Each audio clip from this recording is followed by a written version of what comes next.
ये देखने के लिए अभी तक तकनीक की कमी है कि क्या इस अजीब नई दुनिया में जीवन है। लेकिन अगले कुछ दशकों में जैसे जैसे हमारी खोज का प्रक्रिया जारी रहेगा, हम पाएंगे कि हम ब्रह्मांड में अकेले नहीं हैं।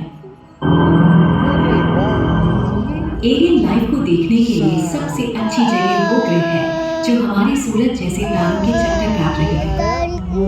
एक तारे के रूप में हमारा सूरज औरों से बहुत अलग नहीं है। आप चाहें तो इसे औसतन भी कह सकते हैं। तारे कई आकार और रंगों में आते हैं, छोटे बॉल से लेकर सुपर जायंट्स तक, जो हमारे सूरज जैसे 5 अरब सूरजों के बराबर है।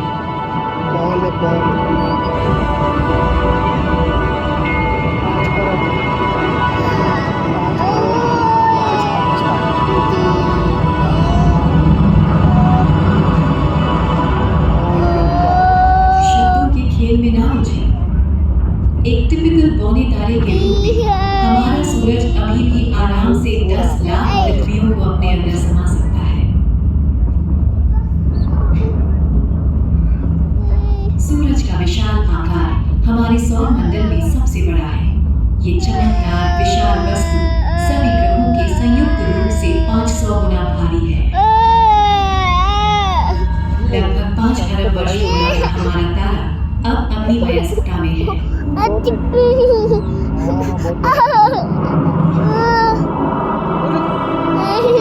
बाकी सौर मंडल की तरह सूरज की कहानी एक बड़े से घूमते हुए गैस और धूल के बादल में शुरू होती है, जो गुरुत्वाकर्षण के खिंचाव के कारण बह जाती है।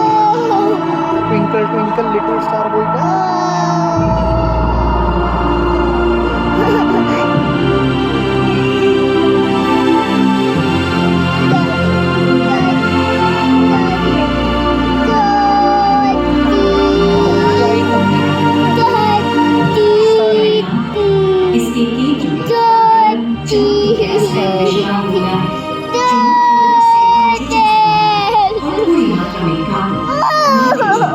ऑक्सीजन और लोहे जैसे भारी तत्व हैं।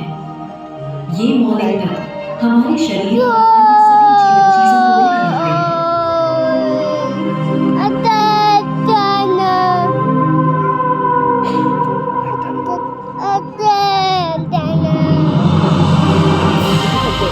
सूरज हमारी दुनिया से मौलिक रूप से अलग है। हालांकि इसकी कोई ठोस जमीन नहीं है जिस पर हम पैर रख सकें, लेकिन इसमें एक दृश्य सतह है। इस क्षेत्र को फोटोस्फीयर कहते हैं और ये एक विशाल बर्तन में उबलते हुए सूप की तरह दिखता है। इस दृश्यमान सतह का तापमान लगभग 5500 डिग्री सेल्सियस है, सबसे गर्म रसोई के ओवन से 20 गुना अधिक गर्म।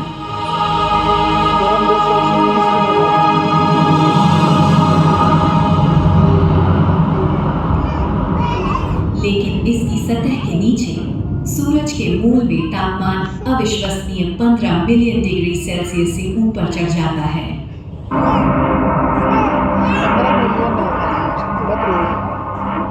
अगर हम सूरज के अंदर देखने की कल्पना करें तो हम समझ सकते हैं कि ये ऊर्जा कहां से आती है। सूरज के केंद्र के भीतर ही तारे की लगभग सारी ऊर्जा उत्पन्न होती है। अत्यधिक गर्मी और दबाव हाइड्रोजन परमाणुओं को पास ले आते हैं, जिससे हीलियम का उत्पादन होता है और न्यूक्लियर फ्यूजन यानी परमाणु संलयन प्रक्रिया में ये जबरदस्त मात्रा में ऊर्जा मुक्त करते हैं। फ्यूजन यानी संलयन सूरज को प्रति second 600 million ton hydrogen consume करने की अनुमति देता है, जिससे ये 596 मिलियन टन हीलियम में बदल जाता है। गायब 4 मिलियन टन पदार्थ शुद्ध ऊर्जा में परिवर्तित हो जाता है, जो एक वर्ष में पूरी दुनिया द्वारा उपयोग किए जाने वाली ऊर्जा का 10 लाख गुना है।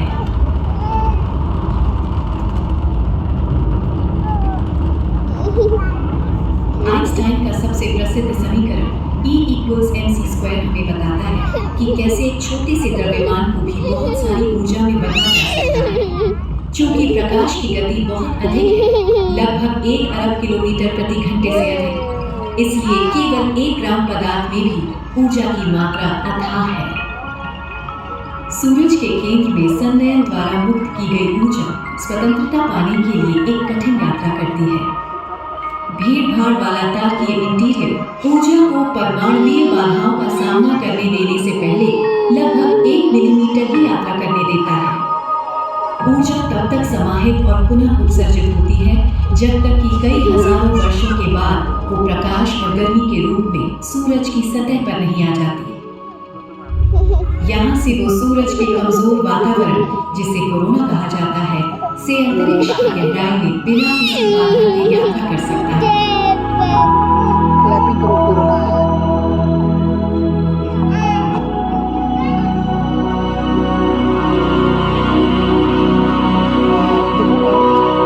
अर्थ है वो, पत्थर रहता है ना वहाँ पे। रास्ते में उसकी कई सौर संतरियों से मुलाकात होती है जिन्हें मनुष्यों ने अंतरिक्ष में प्रक्षेपित किया है। Never fall. अमेरिका आया आया।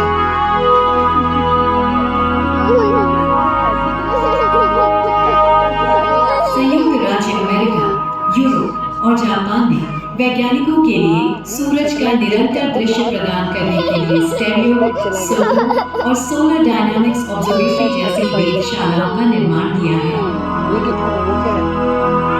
ये अंतरिक्ष यान प्रकाश के एक्स-रे, पराबैंगनी और अवरक्त तरंग दैर्ध्य में सूरज का अध्ययन करते हैं, जिसे पृथ्वी से नहीं देखा जा सकता है।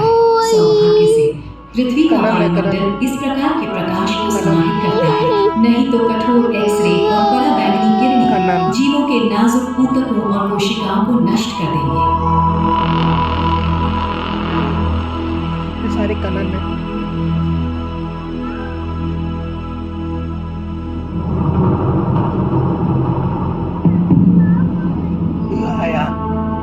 सोहू जैसे दमदार अंतरिक्ष यान सूरज का अध्ययन करने के लिए स्पेक्ट्रोस्कोपी का उपयोग करते हैं। सूरज के प्रकाश को अलग-अलग रंगों में विभाजित करके तारों के प्रकाश में प्रत्येक तत्व के अद्वितीय फिंगरप्रिंट की पहचान करके हम सूरज की रासायनिक संरचना को प्रकट करते हैं। एक्स-रे जैसे बहुत ऊर्जावान विकिरण के विपरीत रेडियो तरंगे पृथ्वी के वायुमंडल को पार कर देती हैं। प्रकाश के इन निम्न ऊर्जा रूपों को उत्तरी चिली में एल्मा जैसे दूरबीनों द्वारा देखा जा सकता है, जो सौर वातावरण का उन तरीकों से अध्ययन करने में सक्षम है जो पहले संभव नहीं थे। वो आया सना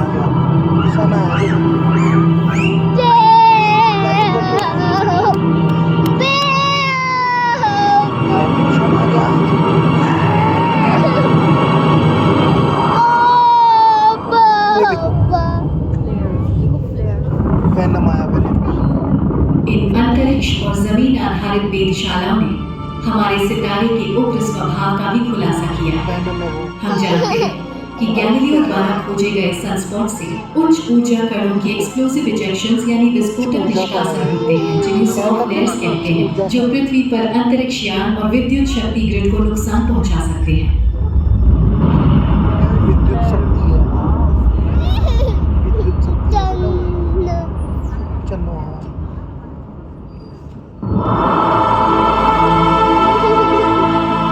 सूरज जैसे अन्य सितारों के अध्ययन ने एक और बड़े मुद्दे का खुलासा किया है, भयानक ताकत वाले सुपर फ्लेयर।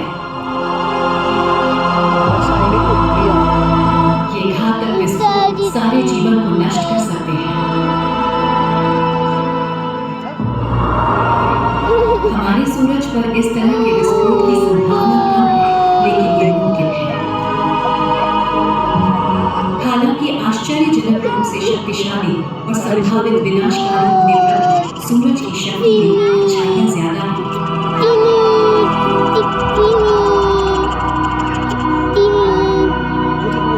अंतरिक्ष में भेजे गए उच्च ऊर्जा वाले कण पृथ्वी पर सुंदरता ला सकते हैं। तथाकथित अंतरिक्ष मौसम उत्तरी और दक्षिणी रोशनी को तेज करता है। और बोरियालिस है। ये ऑरोरे पृथ्वी के ध्रुवों के पास उत्पन्न होते हैं, जहां सूरज द्वारा उड़ाए गए कण हमारे सुरक्षात्मक चुंबकीय क्षेत्र द्वारा होकर वायुमंडल से टकराते हैं। चुंबकीय क्षेत्र वायुमंडल।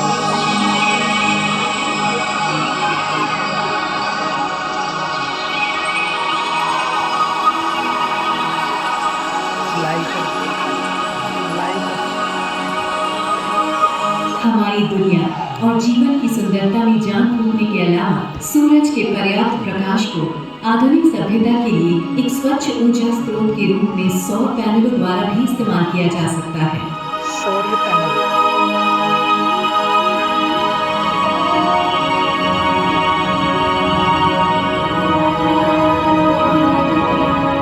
सौर पैनल केवल पृथ्वी पर काम नहीं आते। ऑर्बिट में अंतरिक्ष यान ढेर सारी मात्रा में सौर ऊर्जा का उपयोग करता है, जो उन्हें मिलने वाली ऊर्जा का 30% तक होता है।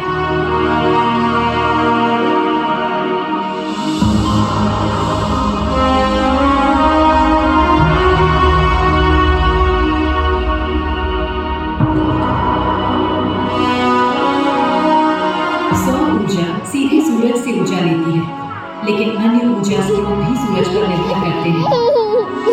कोयले और तेल सहित जीवाश्म ईंधन का विशाल लेकिन सीमित भंडार आधुनिक दुनिया की प्रगति में अपना योगदान देता है। वे ईंधन जो पौधों और समुद्री जीवों से बनते हैं, वो लाखों साल पहले सूरज की शक्ति से पनपे थे।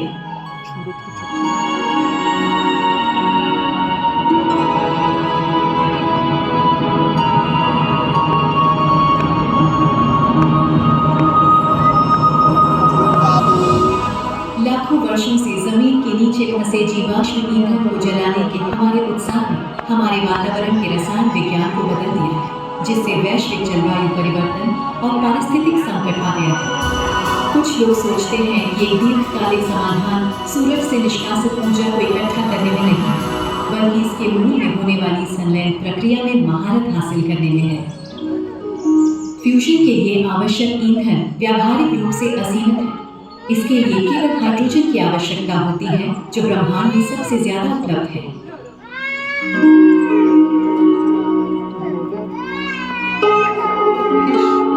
आज के परमाणु विखंडन बिजली संयंत्रों या न्यूक्लियर फिशन पावर प्लांट्स में उपयोग किए जाने वाले दुर्लभ यूरेनियम के विपरीत हाइड्रोजन महासागरों में आसानी से पाया जा सकता है। बांगड़ा बांगड़ा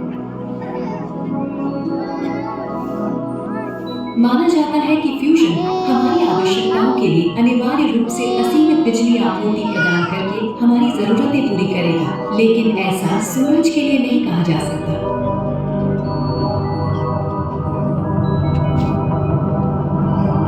एक दिन इसकी ईंधन की आपूर्ति कम हो जाएगी और इसके मूल में फ्यूजन बंद हो जाएगा, जिससे एक शानदार लेकिन घातक परिवर्तन होगा।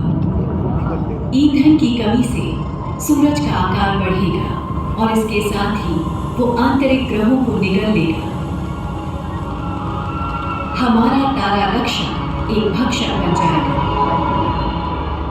सौभाग्य से ऐसा होने में काफी समय लगेगा, 5 बिलियन वर्ष।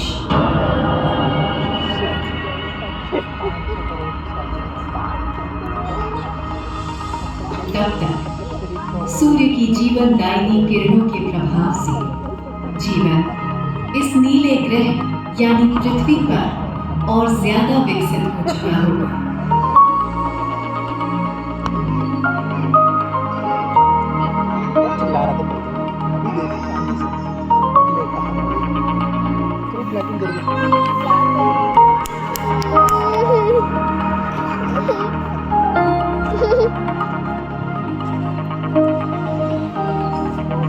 समोसे तो खिला दो।